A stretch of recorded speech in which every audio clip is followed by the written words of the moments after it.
2025년 6월 27일 넷플릭스에서 공개되어 시리즈의 마지막을 장식하는 오징어 게임 시즌3는 첫 10일 만에 넷플릭스에서 세 번째로 많이 시청된 비영어권 한정 시리즈로 1억 600만 뷰를 기록하며 시즌 1과 2에 이어 3위를 차지했습니다. 이 시즌은 6개의 에피소드로 구성되어 있으며 스토리라인을 극적으로 마무리합니다. 잔인하고 쫄깃한 신규 게임인 숨바꼭질, 좁은 다리에서의 줄넘기, 기온이 어린아이를 위해 자신을 희생하는 마지막 탑게임이 추가되었으며 사용자들은 트라우마와 도덕적 갈등을 생생하게 묘사한 이정재의 뛰어난 연기를 칭찬했습니다. 조유리, 박성호는 임실한 참가자와 트랜스젠더 플레이어 역을 각각 맡아 감정이 풍부한 연기를 선보였습니다. 감정적 주제적 무게감이 있으며 이 시리즈는 충격적인 잔혹함에서 날 것 그대로의 인간성을 드러내는 순간으로 전환하며 자본주의 체제와 도덕적 타락에 대한 비판을 강화합니다. 한 사람을 희생하여 여러 사람을 구해야 하는지에 대한 질문을 던지는 유명한 윤리적 사고 실험인 트롤리 딜레마는 한국 드라마 오징어 게임의 구조와 도덕적 선택에 깊이 뿌리내리고 있습니다. 이 드라마는 이 딜레마의 다양한 변형을 반복적으로 제시하며 등장인물들에게 자기 보존과 타인의 생명 중 하나를 선택하도록 강요합니다. 트롤리 딜레마의 전형적인 형태는 다음과 같습니다. 당신은 전차 기관사이고 시속 100km로 철로를 질주한다고 가정해봅시다. 저 앞에 인부 5명이 작업 도구를 들고 철로에 서 있습니다. 전차를 멈추려 했지만 불가능합니다. 브레이크가 말을 듣지 않습니다. 이 속도로 들이받으면 인부들이 모두 죽고 만다는 사실을 알기에 절박한 심정이 됩니다. 이때 오른쪽에 있는 비상철로가 눈에 들어왔습니다. 그곳에도 인부가 있지만 한 명입니다. 전차를 비상철로로 돌리면 인부 한 사람이 죽는 대신 5사람이 살 수 있습니다. 당신은 어떻게 하시겠습니까? 사람들은 대부분 이렇게 말할 것입니다. 돌려, 죄 없는 사람 하나가 죽겠지만 5이 죽는 것보다 낫잖아. 한 사람을 희생해 5 목숨을 구하는 행위는 정당해 보입니다. 이제 다른 전차 이야기를 해봅시다. 당신은 기관사가 아니라 철로를 바라보며 다리 위에 서 있는 구경꾼입니다. 이번에는 비상철로가 없습니다. 저 아래 철로로 전차가 들어오고 철로 끝에 인부 5명이 있습니다. 이번에도 브레이크가 말을 듣지 않습니다. 전차가 인부 5명을 들이받기 직전입니다. 피할 수 없는 재앙 앞에서 무력감을 느끼다가 문득 당신 옆에 서 있는 덩치가 산만한 남자를 발견합니다. 당신은 그 사람을 밀어 전차가 들어오는 철로로 떨어뜨릴 수 있습니다. 그러면 남자는 죽겠지만 인부 5명은 목숨을 건질 것입니다. 당신이 직접 철로로 몸을 던질까 생각도 했지만 전차를 멈추기에는 몸집이 너무 작습니다. 그렇다면 덩치 큰 남자를 철로로 미는 행위가 옳은 일인가요? 사람들은 대부분 이렇게 말할 것입니다. 당연히 옳지 않지. 그 남자를 철로로 미는 건 아주 몹쓸 짓이야. 누군가를 다리 아래로 밀어 죽게 하는 행위는 비록 죄 없는 5사람의 목숨을 구한다 해도 끔찍한 짓 같습니다. 그러나 여기에서 애매한 도덕적 문제가 생깁니다. 한 사람 희생에 5사람을 구하는 첫 번째 예에서는 옳은 것 같던 원칙이 왜 두 번째 예에서는 그렇지 않을까요? 이의 실험은 공리주의 윤리, 전체적인 선을 극대화하는 것을 따르는지, 의무론적 윤리, 살인과 같은 일부 행동은 항상 그르다는 것을 따르는지 시험합니다. 오징어 게임의 전반적인 디자인은 오락과 이익을 위한 희생입니다. 오징어 게임의 기획자들은 신과 같은 역할을 하며 소수 엘리트의 오락을 위해 수백 명이 죽는 치명적인 게임을 설계합니다. 플레이어는 초부유한 다수 VIP를 즐겁게 하기 위해 희생되는 소수입니다. 전차 질문은 역전됩니다. 권력자들을 즐겁게 하거나 사회에 교훈을 주는 것이라면 소수의 사람들이 끔찍하게 죽도록 내버려 두는 것이 정당화될 수 있을까요? 이는 공리주의에 대한 비판을 디스토피아적 극단으로 치닫게 합니다. 조직가의 철학은 정당화로서 사회 다윈주의입니다. 프런트맨과 VIP들은 가난한 사람들이 기꺼이 게임에 참여하기 때문에 그들의 죽음은 공평하다고 믿습니다. 그들은 이것을 전차 문제의 왜곡된 버전으로 제시합니다. 그들이 선택했습니다. 우리가 레버를 당기는 것이 아니라 그들이 레버를 당깁니다. 하지만 이는 경제적 절박함이 진정한 선택을 배제하고 이 딜레마를 윤리적으로 어렵게 만든다는 현실을 은폐합니다. 스키드 게임은 추상적인 사고 실험이 아닌 잔악하고 감정적이며 생명을 위협하는 선택을 통해 전차 딜레마를 탐구합니다. 이 게임은 다음과 같은 질문을 던집니다. 다른 사람의 이익을 위해 한 사람의 생명을 희생하는 것이 과연 옳은 일인가요? 시스템 자체가 당신에게 선택을 강요한다면 어떨까요?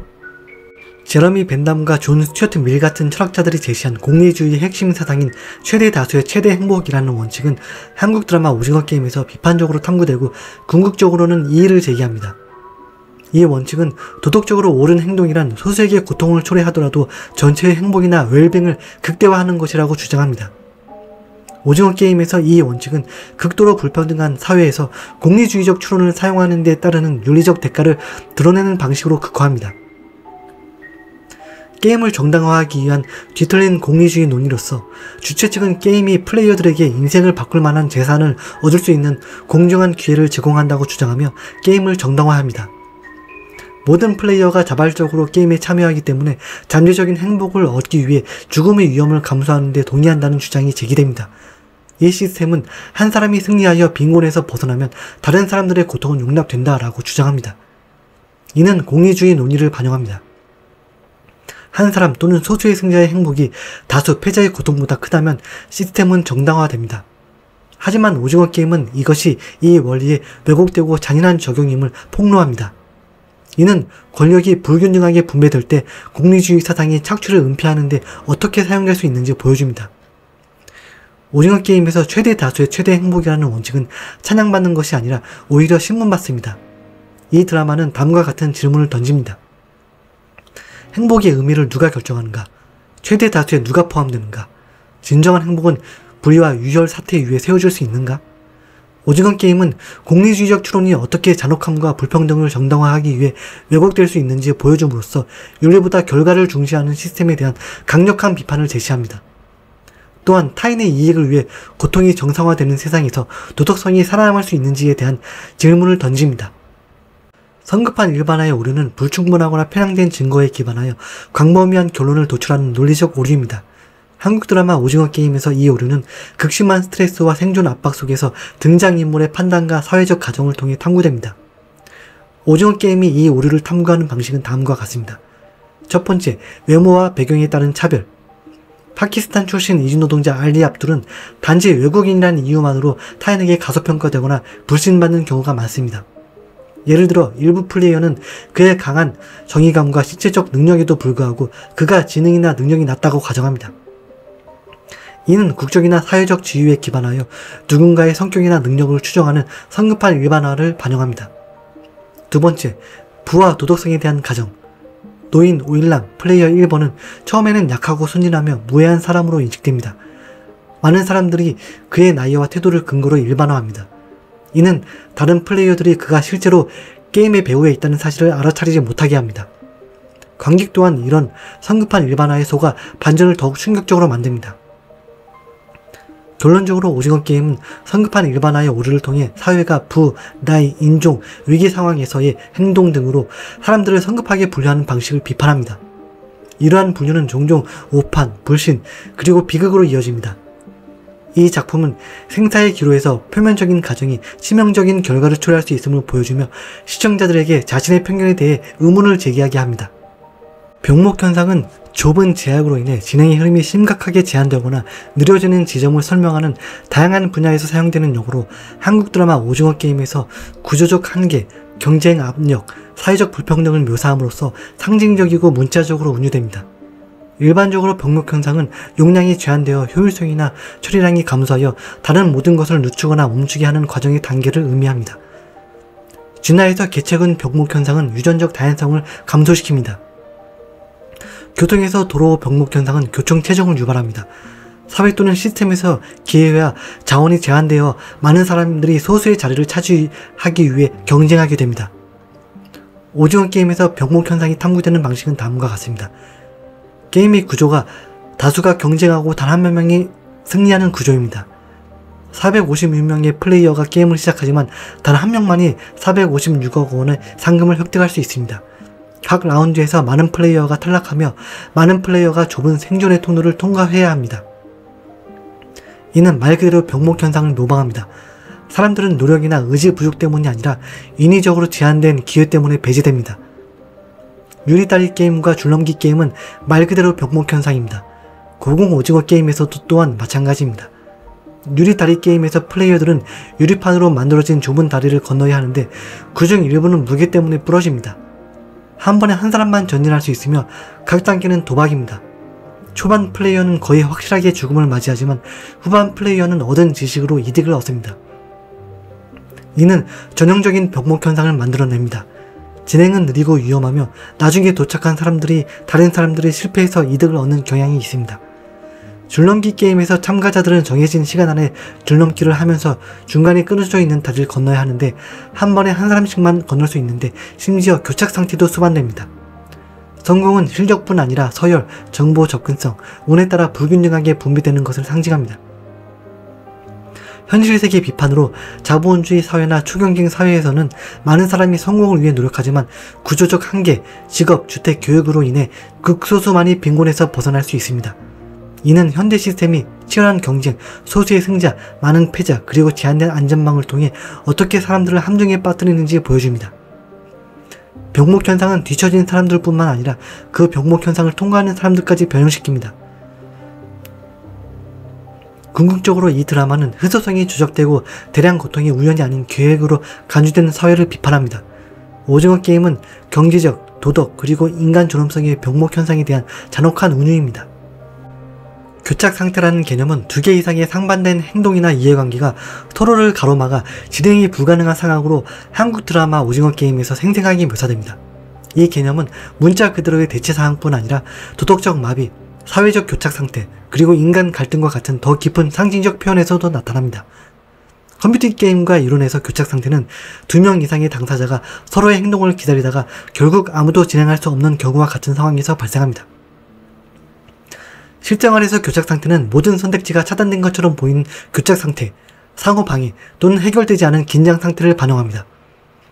오징어 게임의 교착 상태를 묘사하는 방식은 다음과 같습니다.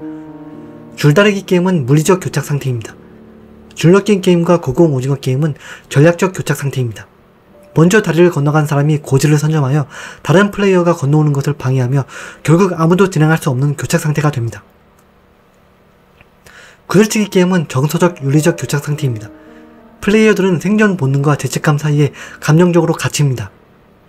마지막 오징어 게임 동안 기운대 상호 또는 명기의 교착 상태에서 한 명은 죽이지 않고 다른 한 명은 항복하지 않습니다. 시스템이 이분법적 선택을 강요할 때조차도 교착 상태는 도덕적 저항을 드러낼 수 있으며 때로는 비극적인 대가를 치르게 됩니다. 게임 후 기운은 심리적 교착 상태를 나타냅니다. 승리 후 기운은 상금을 쓸 수 없게 됩니다. 그는 우울증에 빠져 삶을 이어갈 수 없습니다. 이는 도덕적 마비 상태를 나타냅니다. 트라우마와 체계적 죄책감이 모든 행동을 마비시키는 것입니다. 오징어 게임은 교착 상태를 여러 차원에서 묘사합니다. 이 드라마는 궁극적으로 교착 상태가 단순히 움직임의 실패가 아니라 모든 진전의 길에 막힌 것처럼 보이는 망가진 시스템의 징후임을 시사합니다. 진정한 진보는 단순히 규칙 안에서 더 잘하는 것이 아니라 규칙을 깨는 것을 요구합니다. 내시 균형이라는 개념은 게임 이론에서 어떤 플레이어도 자신의 전략을 변경하여 이득을 얻을 수 없고 다른 플레이어들은 전략을 그대로 유지하는 상황으로 상대방이 내시 균형인 상태로 고정되어 있을 때 내가 조금이라도 다른 행동을 하는 순간 무조건 손해가 되는 상태를 말합니다. 쉽게 말해 교착 상태에 비슷한 것으로 일단 내시 균형에 빠졌으면 그 누구도 손해를 보지 않고는 빠져나갈 수 없습니다. 한국 드라마 오징어 게임에서 내시 균형은 플레이어들이 경쟁 및 협력적 맥락에서 전략적 결정을 내리는 방식을 통해 의미있게 탐구됩니다. 줄넘기 게임에서 기운이 먼저 다리를 건너고 그 뒤에 건너온 플레이어는 길을 막으면서 병목 현상인 동시에 교착 상태가 됩니다. 먼저 건너온 기운이 이기고 있음에도 불구하고 기운은 일격을 가하는 것을 거부하며 교착 상태를 깨뜨립니다. 고공 오징어 게임에서도 또한 같은 전술을 번복합니다. 이 순간 기훈은 게임 내내 플레이어들끼리 받아들였던 경쟁 논리를 따르는 대신 협력적인 행동을 선택합니다. 이 경우 내시 균형은 두 사람이 계속해서 싸우고 각자 자기 이익을 위해 행동하며 상대방도 똑같이 할 것이라고 믿는 것입니다. 그러나 기훈은 게임의 논리와 이기심을 보상하는 구조에 도전하며 게임 방식을 벗어납니다. 플레이어 모두 상대 플레이어 전략에 대한 가정을 바탕으로 최선의 대응을 선택할 때 균형이 존재합니다. 전략을 선택한 후에는 어느 팀도 전략을 바꿀 유인이 없습니다. 현실 세계에서 카페와 같은 동료 업계가 같은 위치에 몰려있는 이유도 내시 균형을 통해 수학적으로 설명되어집니다. 오징어 게임은 내시 균형 역학을 반영하기 위해 고위험 결정을 사용합니다. 플레이어들은 다른 사람들에 대한 가정을 기반으로 끊임없이 전략을 조정하며 가장 안정적인 상황은 아무도 혼자서는 이득을 얻을 수 없을 때 발생합니다. 이 드라마는 극심한 불평등 체제에서 전략적 행동이 협력보다는 생존에 더 중점을 두는 방식을 비판합니다. 기훈과 같은 누군가가 도덕적 선택으로 예상 논리를 깨뜨릴 때까지 말입니다. 마지막 장면에서 모두가 다 죽고 성기훈도 자기 희생을 통해서 죽음으로써 이 작품이 너무 새드 엔딩으로만 보이는 것 같은데 황동혁 감독은 그래도 이게 나름 해피한 구석이 있는 엔딩이라고 생각을 한다고 전했습니다. 다음은 황동혁 감독의 인터뷰에서 발췌한 내용입니다. 이 작품을 통해서 제가 전달하고 싶었던 이야기는 지금 우리가 점점 젊은 세대들이 희망을 잃어간다고 얘기하는데 앞선 세대들보다 잘 살 수 있다는 희망은 이미 접었고 대부분 약간 자포자기하는 느낌들도 있고 너무나 많은 경우에 입시부터 시작해서 큰 무한 경쟁에만 내몰리고 있고 지금 환경은 점점 더 나빠지고 있고 성기훈의 희생이라는 의미는 우리 이 기성세대가 그 아기로 상징되는 다음 세대 즉 우리의 미래 세대에게 어떤 세상을 물려줘야 하는가에 대한 이야기였다고 합니다. 우리가 지금 가진 것들, 누리는 것들을 조금씩 포기하고 불편함을 감수하고 내려놓더라도 어느 정도의 희생을 감수하더라도 조금 더 나은 세상을 물려주려는 그런 노력이 있어야 한다. 그런 걸 상징하는 희생을 그리고 싶었다고 합니다. 성기훈의 죽음이라는 것 자체가 비참한 어떤 결말이라기보다는 우리가 해야 될, 인간이라면 앞으로 걸어가야 될 길, 우리가 해야 될 조치, 태도들을 한번 성기훈이라는 인물을 통해서 보여드리고 싶었던 거라서 그의 희생이 꼭 새드 엔딩은 아니다라는 말씀을 드리고 싶었다고 합니다. 그리고 그로 인해서 프론트맨이 변화됐다라고 생각하며 프론트맨이 시즌2에서 시작해서 성기훈과 인간성에 대한 의견 대립을 하면서 대결을 펼치는데 그리고 그 인간에 대한 믿음을 없애기 위해 직접 게임에까지 뛰어들어서 성기훈을 시험에 들게 하는데 결국 기훈은 테스트에 굴하지 않았고 결국 끝내 인간에 대한 믿음과 미래에 대한 희망을 포기하지 않고 자기 희생을 함으로써 성기훈의 승리에 대한 이야기라고 생각을 하고 그 패배에 대한 것을 받아들이고 성기훈을 존경하는 의미로 프론트맨이 아기를 데리고 나가고 남은 유품과 유산을 미국에 있는 딸에게 전달해주는 장면을 그래서 만들었다고 합니다. 그런 의미에서 보면 작은 서민, 못난 사람에 불과했던 성기훈의 인간 승리에 대한 이야기, 인간에 대한 믿음에 대한 승리의 이야기로도 볼 수 있어서 너무 어둡게 꼭 죽음이라는 것만 가지고 새드 엔딩으로 보시지 않았으면 하는 바람이라는 메시지를 전달하였습니다.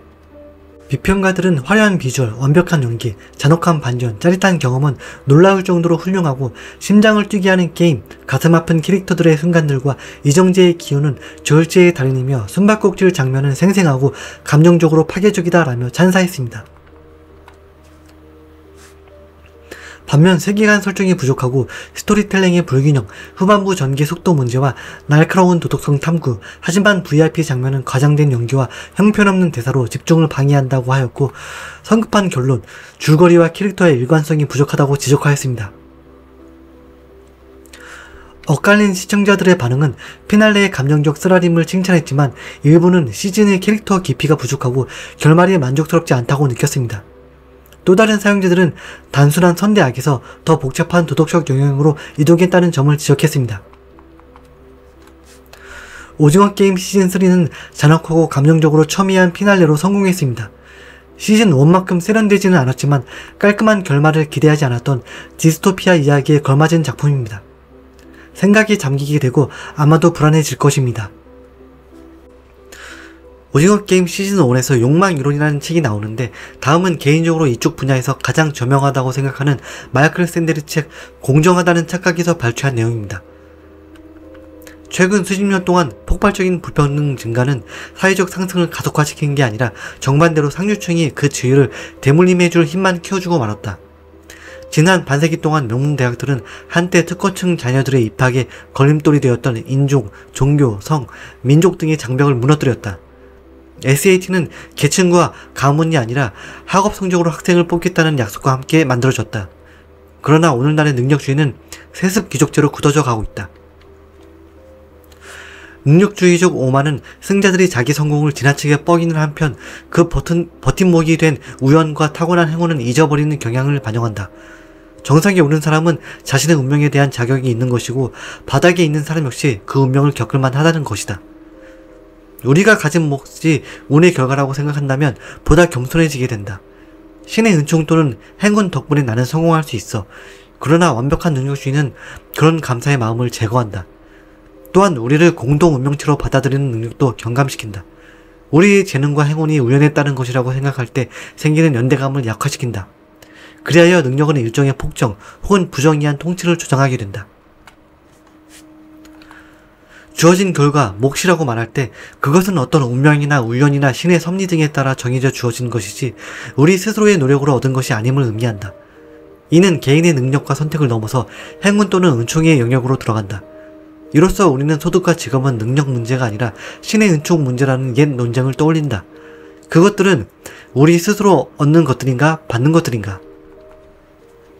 칼뱅주의자들은 일종의 직업 윤리를 만들어냈다. 모든 사람이 신에게서 직업을 소명으로 받았기에 그 직업에 매진하는 일은 구원의 증표가 된다는 것이었다.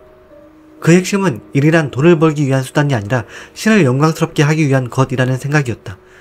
돈을 벌어 마음껏 써보려고 일하는 것은 이러한 목적에서의 일탈이며 일종의 부패로 여겨졌다. 정치인들이 제대로 먹히지도 않는 공허한 말을 지겹도록 반복할 때는 그것이 더 이상 진실이 아니라는 심증이 가게 마련이다.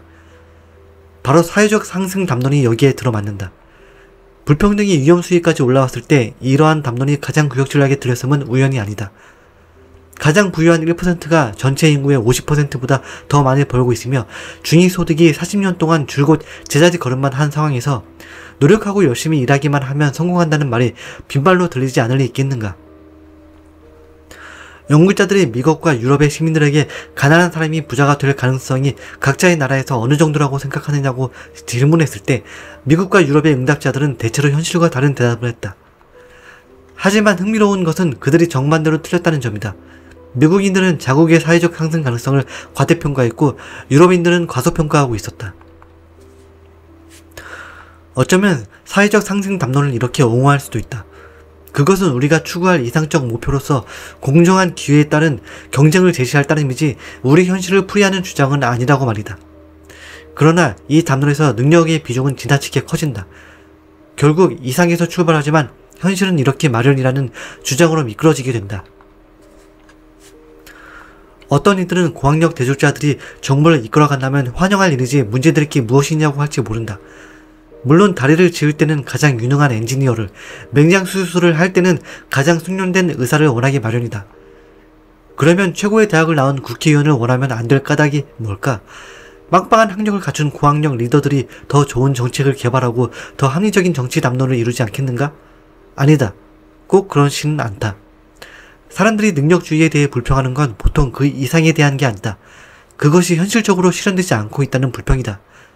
부유하고 유력한 사람들은 이 시스템을 이용해 자신들의 특권을 영구화하고 전문 직업인은 계급을 자신들의 유리함을 자녀에게 물려줄 방법을 찾아낸다.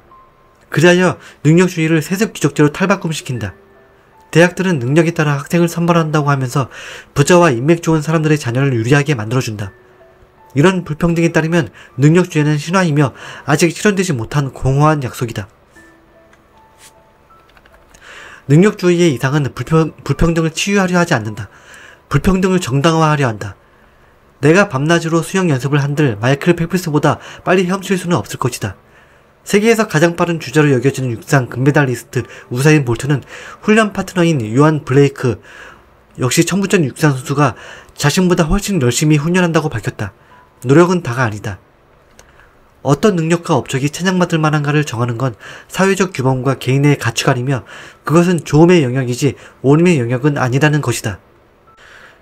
운수와 선택을 비교하자면 능력과 자격의 판단이 불가피해진다. 도박에서 줘야 마땅한 사람은 없다. 그러나 질 수도 있다는 리스크를 짊어진 돌막사는 졌을 때 사회에 그 판돈을 요구할 자격이 없다. 그의 불운은 자업자득이다. SAT는 수학 능력이나 사회 경제적 배경과 무관하게 타고난 지능을 측정하는 시험이 아닌 것으로 밝혀지고 있다. 반대로 SAT 점수는 응시자 집안의 부와 매우 연관도가 높다. 고등학교 내신 성적도 어느 정도는 집안 소득 수준과 연관되어 있다. 그러나 SAT 점수는 그 연관성이 더욱 크다. 그것은 부분적으로 오랫동안 위원회에서 주장해온 것과는 달리 SAT는 과외를 통해 점수를 올릴 수 있기 때문이다. 사설 과외를 받으면 분명 성적이 오른다. 그리고 그 점수를 높일 편법과 꼼수를 고등학생들에게 가르쳐주는 사업은 큰 호황을 누리고 있다. 누구나 밑바닥에서 꼭대기까지 오를 수 있다는 아메리칸 드림이 무색하게 미국에서 사회적 상승이란 수많은 유럽 국가들의 경우에 비해서도 드문 일이다. 그런 상황은 지난 수십 년간 개선되는 기미가 없다. 그러나 이런 세습 특권 귀족들은 능력주의 엘리트층에게 자리를 내주었으며 그들은 지금 그들이 내모은 사람들과 마찬가지로 특권을 갖고 이를 확고부동하게 하려 못질을 해댄다.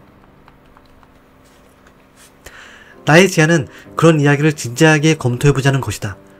4만 명의 지원자들 가운데 하버드나 스탠포드에 다니기 힘들어 보이는 일부와 동료 학생들과 잘 해나갈 수 없을 것 같은 일부만 속아낸다. 그러면 아마 3만 명 또는 2만 5천 명이나 2만 명의 지원자가 남으며 이들은 누가 합격하더라도 충분히 잘 해나갈 수 있을 것이다. 그러면 그들을 두고 극도로 어렵고 불확실한 선별 작업을 다시 할 것이 아니라 제비뽑기 식으로 최종 합격자를 뽑는다. 달리 말해 그들의 지한 서류를 집어 던져버리고 아무나 2,000명을 골라 잡는 것이다. 이 대안은 능력주를 완전히 부정하지는 않는다. 능력이 있는 사람만 합격이 가능하다. 그러나 능력을 극대화되어야 할 이상으로 보기보다 일정 관문을 넘어설 수 있는 조건으로만 본다. 이 대안이 의미 있는 까닭은 무엇보다 현실적 타당성이 있다는 데 있다. 재능을 야구나 미식축구에서 누가 더 유망한지 따져보는 것에 한정해도 이렇게 예측력이 떨어진다. 그런데 어떤 능력을 두고 그것이 사회에 얼마나 넓고 깊은 영향을 줄 것인지 따지거나 아직 확실하지 않은 미래의 영역에서 얼마나 빛을 발할지를 따지기란, 그리고 그런 능력을 성적이 좋은 고등학교 고학년생 가운데 발견하기란 거의 말도 안 되는 일인 것이다. 그러나 유능자를 제비뽑기로 뽑자는 대안의 가장 유력한 근거는 그렇게 함으로써 능력의 폭정과 맞설 수 있다는 점이다. 일정 가문을 넘는 조건으로만 능력을 보고 나머지는 운이 결정토록 하는 일은 고등학교 시절의 건강함을 어느 정도 되찾아 줄 것이다. 적어도 어느 정도는 영혼까지 끌어모아 스펙을 채우고 강박적으로 완벽을 추구하는 경험에서 해방시켜 줄 것이다. 또한 능력주의적 오만에서 바람을 뺄 것이다. 결국 어찌 되었든 정상에 오른 사람은 오직 자신의 힘만으로가 아니라 운이 좋았던 것이며 탈락한 사람이나 자신이나 비슷한 가정 환경과 천부적 재능 그리고 도덕적 자격을 갖추고 있음이 분명해지기 때문이다. 극성 학부모들은 사라질 것이며 부모도 자식도 마음의 안정을 찾을 수 있을 것이다. 능력주의의 전쟁터에서 생기는 상처 없이 대학에 입학한 젊은이들은 불타는 고리를 뛰어넘는 일에는 큰 흥미가 없을 것이고 개인적 또는 지적 모험에 더 기꺼이 나설 것이다. 우리는 최고 명문대들의 경쟁적 입지를 완화시킴으로써 능력주의적 인재 선별기의 전원을 뽑아버려야 한다. 보다 넓게는 4년제 대학 학위가 없어도 인생에서 성공할 수 있는 길을 찾아내야 한다. 고용 및 직업훈련 쪽에 들어가는 지원금 액수가 얼마나 적은지, 그리고 고등교육의 연구지원금, 대출금, 세액공제 등의 형태로 들어가는 지원금이 얼마나 어마어마한지를 비교해보자. 2014년에서 2015년 학년에 대학 쪽으로는 총 1,620억 달러가 들어갔다. 이와는 대조적으로 교육부가 경력 및 직업교육을 위해 쓴 지원액은 11억 달러 정도였다. 아무리 야심찬 주장이라고 해도 4년제 대학 학위가 성공으로 가는 관문이라는 능력주의자들의 주장은 우리가 다수 사람들이 정말로 필요로 하는 교육이 무엇인지 헷갈리도록 한다. 그러한 헷갈림은 우리 경제만 멍들게 하는 것이 아니다. 노동계급이 하는 유형의 일에 대한 존중이 사라지도록 한다. 앞서 따져본 이유에 따라 이런저런 직업의 시장 가치가 그것이 공동선에 기여하는 정도와 비례한다고 보면 오류다. 부유한 마약 딜러와 박봉희 고등학교 교사 이야기를 떠올려보라. 그러나 지난 수십 년 동안 우리 사회는 우리가 버는 돈이 우리의 사회적 기여도를 반영한다는 생각이 뿌리 깊게 내려버렸다. 그런 주장은 공적 문화 곳곳에서 메아리친다. 비대절 노동 계급원들은 도널드 트럼프에게 몰표를 안겼다. 불만과 증오를 앞세우는 그의 정치에 그토록 많은 사람들이 이끌렸다는 사실은 사람들이 단지 경제적 곤란 때문에만 어려워한다는 게 아님을 보여준다. 트럼프 당선 전까지 무직률이 줄곧 높아진 것도 같은 맥락이다.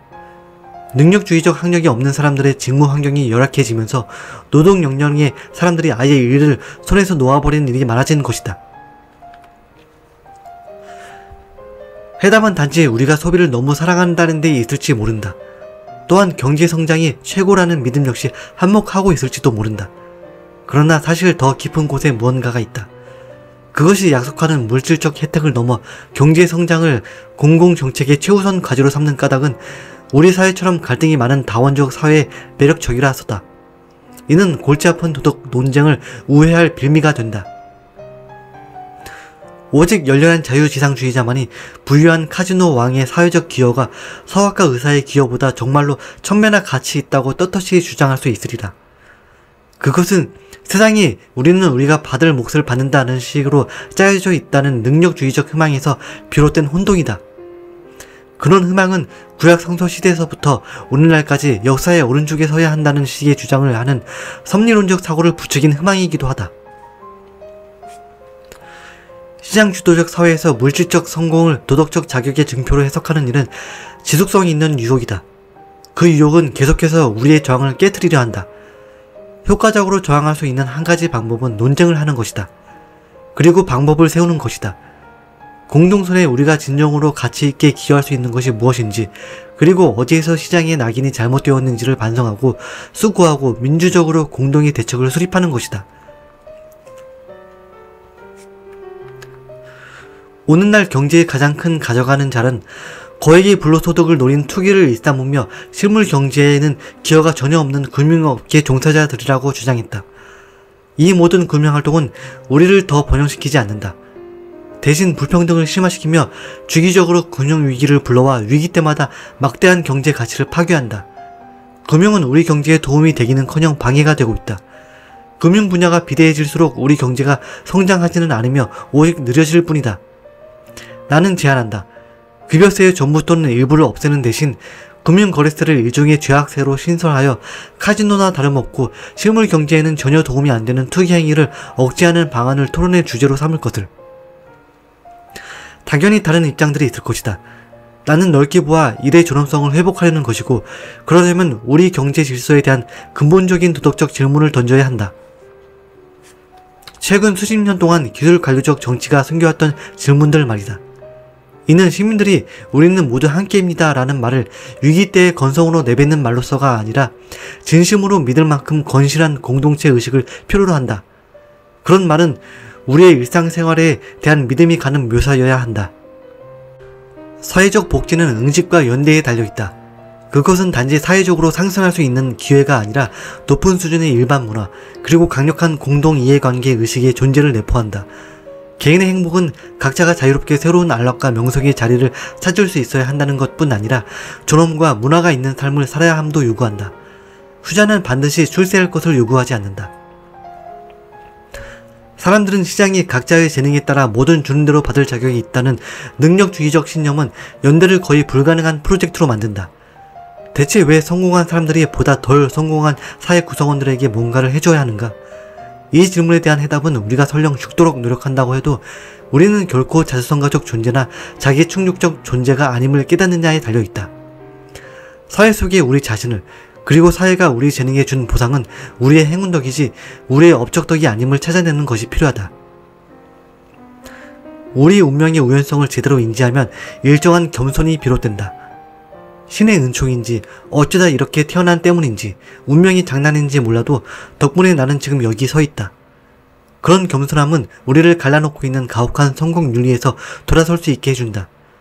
그것은 능력주의의 폭정을 넘어 보다 덜 악의적이고 보다 더 관대한 공적 삶으로 우리를 이끌어간다.